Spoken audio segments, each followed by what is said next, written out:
You're listening to Bloomberg Businessweek with Massar and Tim Stenovec on Bloomberg Radio. We're live here on the West Coast, as you know, Business Week here at the Bloomberg Screentime event, and two of Bloomberg's greatest out here out west have been here listening to the conversations, and they're joining us right now. Bloomberg News Entertainment editor Chris Palmeri and Bloomberg News Technology executive editor Tom Giles. So great to have you both with us. I don't know. Happy screen time to both of you. Happy screen time. I feel like it's one great conversation after another. Tom, let me start with you. What jumped out for you that you found just really interesting? You know, it started with a bang. As you know, we had Ari Emanuel. He had strong words about his rivals. He had strong words about Netanyahu. He really came out swinging and got things started. And we're going to be having a conversation with one of the people he criticized later today from CAA, his rival talent agency, right?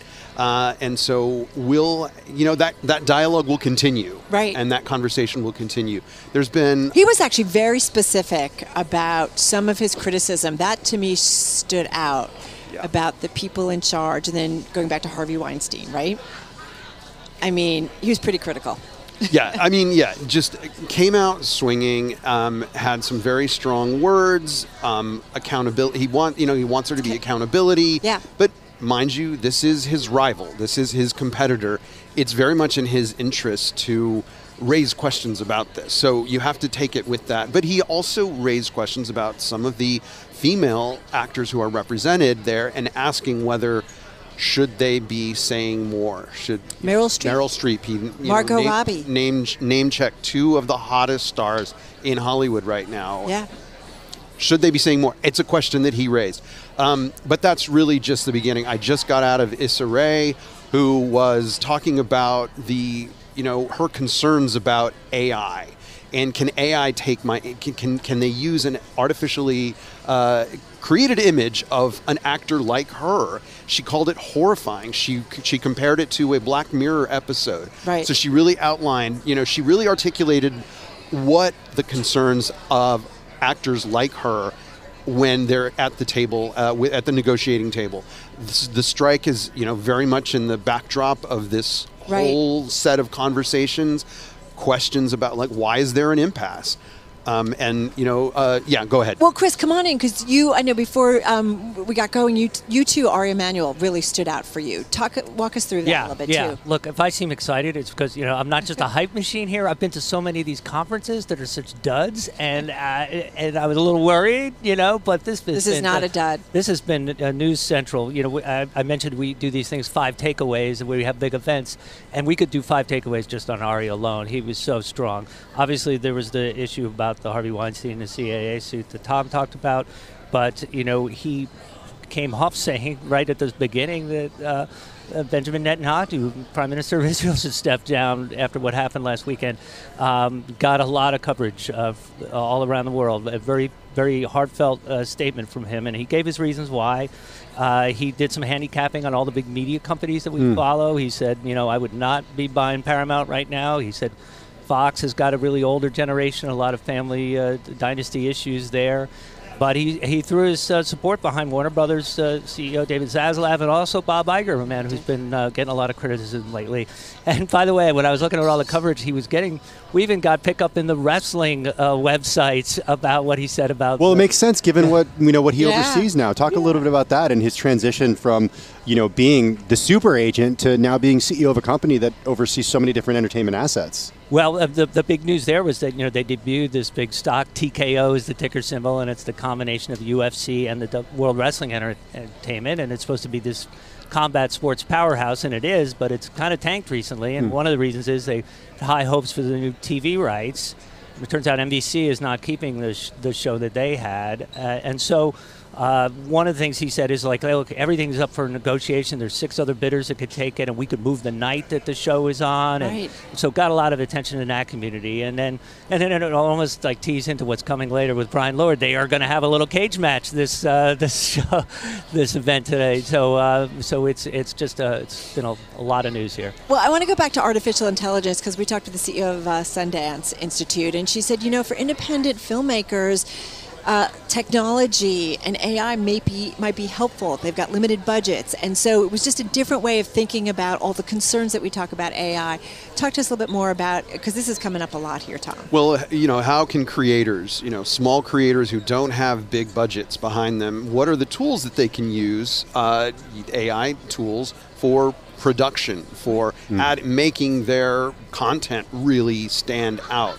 Those are a couple of different ways, like maybe more innocuous, less threatening to the actors. Where it gets scary, again, to come back to the Black Mirror metaphor, it gets scary when you think that someone could artificially create an image and bring people to life, even though they're not not even part of the production. Right. All these things might happen without their consent. That's where it gets scary.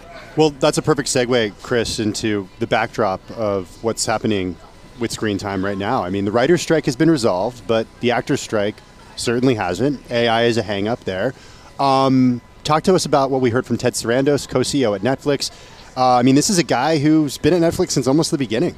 Yeah, another big news break for us today, which he gave us a little behind-the-scenes room in the room last night at what happened and why the talks broke down, which they did after many days. Basically, he said the actors came in with a demand for they originally had wanted a 2% share of the revenue from streaming services. Now he called it a levy, a tax essentially on per customer for every streaming customer. This was in addition to what the studios had already offered, which was bonus payments to actors, as they've already done for the writers, based on how popular a show is. So he described it as a bridge too far. This is, we're very long in the negotiations, and this comes out. This is stuff we've heard. Fran Dresser, the head of the Actors Union, has really been pushing hard. She wants to get some huge win out of this that even the writers haven't gotten. So that was that. That was in the room. It's a big deal. Yeah. I mean, it's unbelievable. He broke other news too. He talked about these experience sites that you've probably seen or heard or even been to a Bridgerton experience. Yeah. One of those temporary pop-ups. Netflix is going to open 2 of those. He didn't say where. We're speculating. We will speculate on where that and hopefully break that news. But he said they're going to be opening 2 of these permanent experiential, where there's going to be food, there's going to be ways that you can interact with Netflix content, and they're going to be an ongoing thing. He said it's less like a Disneyland and more like just going to your favorite mall, that you go in and you're going they want people to go in multiple times a month, for example, not just once every other week. We go do a Squid Games obstacle course and then get killed if we don't reach the end of it? Hope not. Why am I in quotes? Why is my mind going right there? I don't know. No, there are experiences like that where you can kind of replicate some Harry Potter. It's almost like aspects of the Squid Game, not the ones where you die. You know what's so funny though, to both of you? Years ago, I think Ted Sarandos said we want to become HBO before HBO becomes us, right? Or maybe it was Reed Hastings even saying that. This company is now turning into a legacy company, opening up experiences. Who else does experiences? Every other legacy media company, right? Yeah. It's fascinating to see this happen before our very eyes. Right. Yeah. And look, growth in subscribers is slowing. There's only so much you can. There's only so many more people you can add. But he expressed certainly enthusiasm and optimism that they do have room for growth in terms of revenue, in terms of share. And he's talking a big game. Just got about 45 seconds left. Favorite moment of the event so far? Oh, Issa Rae, just coming out of there, so impressive. We'll pull it down. Hey, we broke the news that BTS, the Korean K-pop band, is reuniting for a 10th anniversary. The 2 of them were in military service. So, hey, we are on top of cultural trends here. Can you believe BTS has been around for 10 years? No. I cannot believe that. It's pretty amazing. Shows how late I learned about them. I'm just a little behind the curve, I think. Their anniversary album, so you can partake in that. That's true. Guys, what? No, and they're just a huge business. I know. Huge. Well, that's what we were talking about earlier.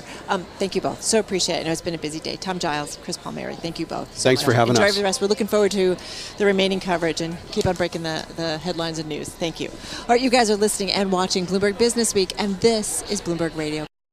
You are listening and watching Bloomberg Businessweek. Carol Massar along with Tim Stenovec live here on the West Coast, of course, at Bloomberg Screentime. You know, content, there are the creators and then there are the investors who are investing in the creators of content. And that's what brings us to our next guest. Yeah, we've got with us on site here at Bloomberg Screentime in Hollywood, California, Sherrese Clarke Soares, founder and CEO of the global investment firm focusing on media entertainment, HarbourView Equity Partners, headquartered in Newark, New Jersey. They also got offices right here in LA. She participated earlier in a discussion today all about the future of content and capital. How are you? I'm great. Thank you so much for having me. Yeah, thanks for joining us. What are you thinking right now? How are you feeling? Oh, man, I'm feeling good. I think, you know, we're fortunate and blessed with there's so much, obviously, turmoil in the world. And so we can't start a conversation about how we're feeling without giving acknowledgement to what's happening in the world and praying for peace and praying for hope. But we feel fortunate as a business to be in a very good position. And we're really excited about the marketplace that we invest in and engage in. And so, yeah, feeling good. First, I got to ask you, I'm a New Jersey girl. Yeah, Jersey girl. Yay. You're like still in New Jersey. You've never have you lived anywhere else? New Jersey's, no, it's a pretty incredible state. And great tomatoes. And more. So tell us about that mix of being based there, also have, an offices on the West Coast, but how that kind of shapes your view of the things you want to invest in. Absolutely. So I have to give you an honest truth.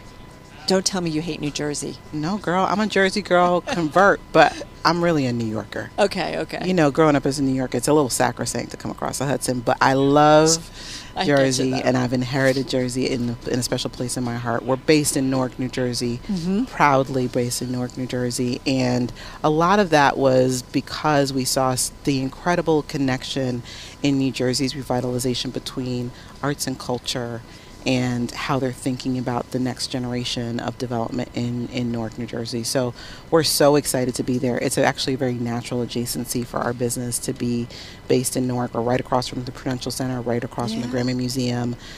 So it really is, we're really excited to be there and to be a small part in the overall value creation for the community, for its residents and the participants overall.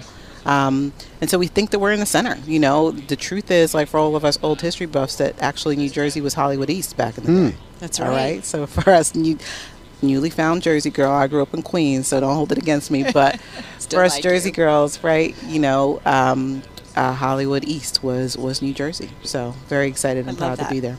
So are you finding opportunities there, or do you have to travel, to New York? So our business is global and digital, right? We can engage with anyone around the world without actually having to move that much. But a lot of people do come to us. We invest specifically in the broad entertainment and media sector. Our first vehicles were to invest in and acquire music catalogs. So we've bought a lot of music catalogs across a wide range. But you're not the only ones. I'm not the only one, but I'm one of the originals. Is it getting more expensive? You know, one of the beautiful things about music is how non-correlated it is to the broader economy, and that's because music is pervasive. It's part of our life, right? We've all probably engaged in music today without even trying.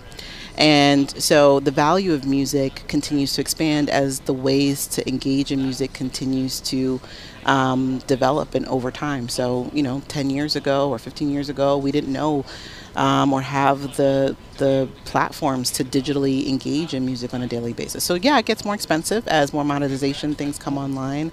But it's also been, again, pretty defensible relative to the last 4 years of massive market disruption that we've seen from the pandemic through to a rise in rates. What are your thoughts when you see big private equity firms go after the same music assets that you're going after? I mean, these are companies that don't necessarily have the same experience when it comes to entertainment. Yeah, well, listen, I think we have partnered, like one of our first investors was Apollo Global Management, who we have an excellent relationship with, and it's been a stalwart for our firm, so we're really excited about partnering with them. We believe they did it right in partnering with firms like ourselves that are expert, that are really engaged in the marketplace, that know how to engage the audience, be real translators for creators. I mean, that's really important to us. We obviously have What does that mean? So to me, what it means to be a translator to creators don't, just like my job is not to create the next hook in the next record, they aren't as facile and familiar with how to think through investing, how to navigate and negotiate with large-scale investment platforms. Where our firm fits in is that we know that world. Like, we come from strong credit backgrounds. We are investors at our core and our heart, but we are also industry experts, deeply engaged in the broader entertainment and media market, know the business, know what's on the mind and hearts of creators. And that stems probably largely from, we have a really great team, but all of us have some connectivity to the creative industries overall. So that allows us to be translators. What do you think is upending most the value of media and entertainment content right now? Yeah, I think there's so many themes that are happening. I believe, and we were talking about it earlier during the panel, or not really panel, but the conversation that we curated here at Screentime around the future of content and capital. We were really talking about how value creation for music, was sort of really well defined after it having its Napster moment and the business really having to shift. I do think in media is going through its Napster moment right now, which is, really shifting how monetization is going to need to take place, right? Like, we're seeing all of that, how large-scale infrastructure that's around the business needs to maybe be repurposed and rethought about for this new environment that we live in. Well, what's your prediction about what that Napster moment looks like on the other side? Man, I don't know. If I had that, listen, I'd be a rich girl. And if I told you, I'd probably crowd out my, looking for the answer. I'd be feeding my competitors. But I do think that there's a real cool opportunity that will emerge, especially as we've seen that from a consumer perspective, they've sort of hit their ceiling on how many subscriptions they're going to have on the visual content side. You're talking about like Netflix. I'm talking about Netflix. I'm talking about subscriber growth, slowing, not growing as fast as where it was once upon a time. But it doesn't mean that we as human beings are actually watching a lot less. We all consume what we consume. Yeah. And they may be in different formats, maybe some shorter formats, right? Like Paramount just re-released Mean Girls on TikTok and snippet formats. All the way through to watching long-form content in streaming platforms, or we all had, the Femme Summer, right?